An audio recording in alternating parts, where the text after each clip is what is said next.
over the past few days to make this happen. The Basketball Club of Seattle truly loves this community. We appreciate their willingness to work with us to ensure a smooth transition and their unflagging commitment to support us in our sincere effort to pursue avenues to place the Sonics and Storm on solid footing to ensure a bright and exciting future here in Seattle.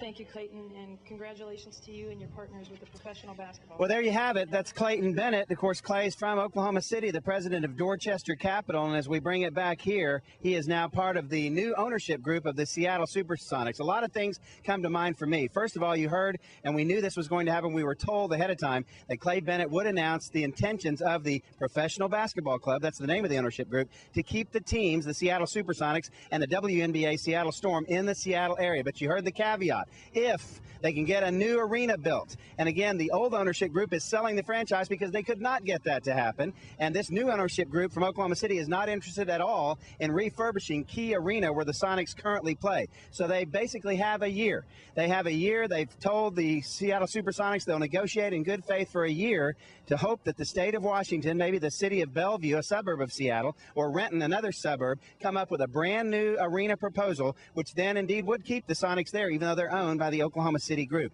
If not, though, if they can't reach that arena agreement, then Clay Bennett and the new group of the Professional Basketball Club could potentially move the franchise perhaps to Oklahoma City if the Hornets leave after next year and go to New Orleans. A lot of dominoes, you guys, and I think we would be jumping to conclusions if we made some final projections. But I do think it's interesting, if we're going to talk about semantics, and I'm going to, that they don't call themselves the Oklahoma City Professional Basketball Club or the Seattle Basketball Club. That struck me. They are called the Professional Basketball Club, LLC. That's the Oklahoma City group that just bought the Sonics. That doesn't commit to either city.